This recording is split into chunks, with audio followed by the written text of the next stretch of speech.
Bonjour à tous. Bonjour mes amis. Je vous fais cette petite vidéo par rapport à tout ce drame qui se passe en France en ce moment et dont nous avons des échos qui font froid dans le dos de ceux qui ne savent pas ce que c'est que la France.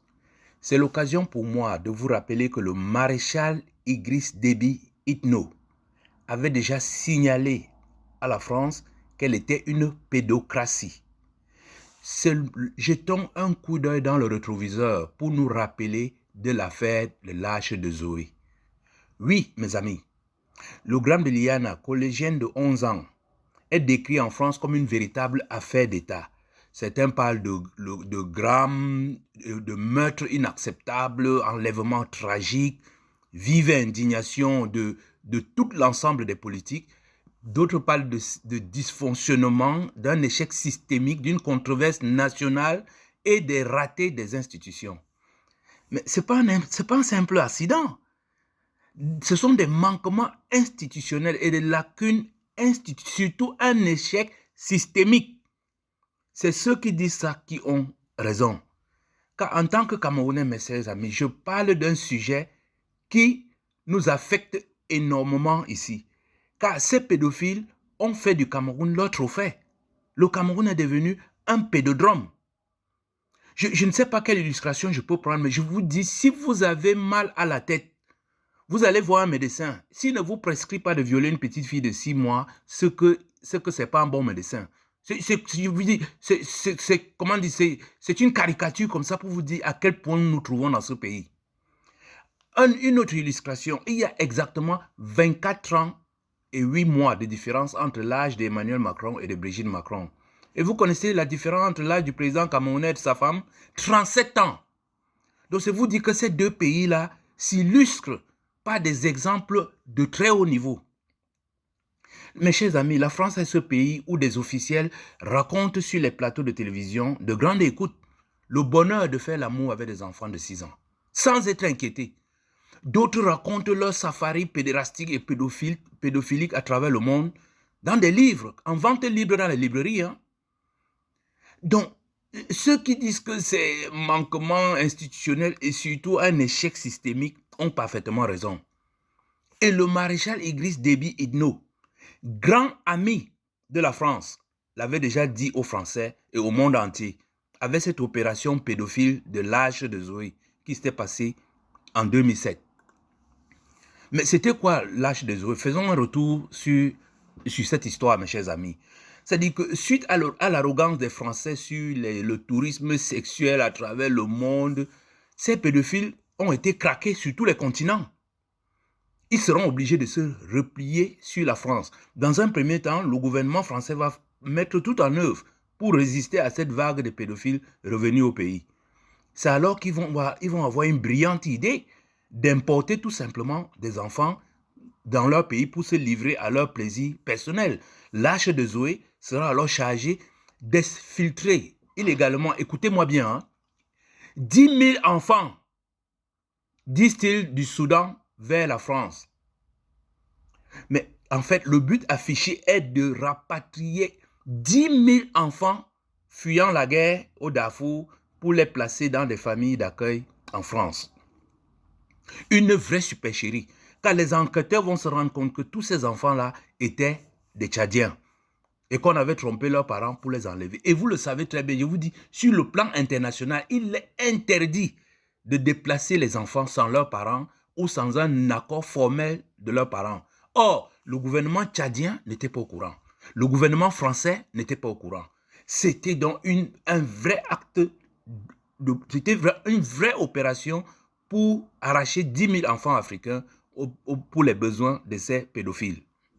Voilà l'opération H de Zoé. Mais en quoi l'action d'Idriss Déby qui a stoppé cette opération a été salutaire pour la France? D'abord parce que Idriss Déby a été très déterminé. Il faut dire qu'il a agi à 3 étapes. Dès le début de l'opération, il a demandé d'interdire ça. Mais comme les administrations africaines sont totalement infiltrées par la France et corrompues, l'opération a continué jusqu'à arriver à Djamena. Et de Djamena, le maréchal a dit « interdisez ce départ des enfants ». Mais on a quand même réussi à mettre ces enfants dans l'avion. Le président a dû se déplacer, aller à l'aéroport pour bloquer la sortie des enfants tchadiens du pays. Idriss Déby a informé le gouvernement français et leur a expliqué l'implication de très puissants réseaux de trafic d'enfants dans cette opération. Ce qui est vraiment salutaire là-dedans, c'est que ces 10 000 enfants qui devaient satisfaire les pédophiles de France a été supprimé. Et ça a obligé donc ces pédophiles à se déverser sur les enfants français. Et c'est ça, je vous dis, allez regarder. Moi, j'ai regardé beaucoup de reportages sur ce qui se passe en France. Mais on vous dit que dans chaque rue, il y a des pédophiles. À l'école, vous allez dans n'importe quel secteur, il y a des pédophiles en France. Ce n'est pas pour, comment dire, pour charger la France. Je dis, c'est ce sont les informations que les Français eux-mêmes donnent. Et ce sont les conséquences de ce déficit de 10 000 enfants tchadiens qu'on voit aujourd'hui. Donc, grâce au grand ami Idriss Déby, les Français découvrent aujourd'hui que la pédophilie est partout dans le pays, que Epstein résidait 90% de son temps en France. Ils découvrent que les ministres français étaient les fournisseurs de Epstein. Ils découvrent que leurs chanteurs préférés n'avaient rien à envier à un certain Rocco Siffredi.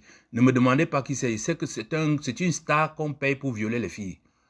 Donc voilà globalement ce que le président Déby a permis à la France de constater. Et vous connaissez ce qui s'est passé? Le résultat?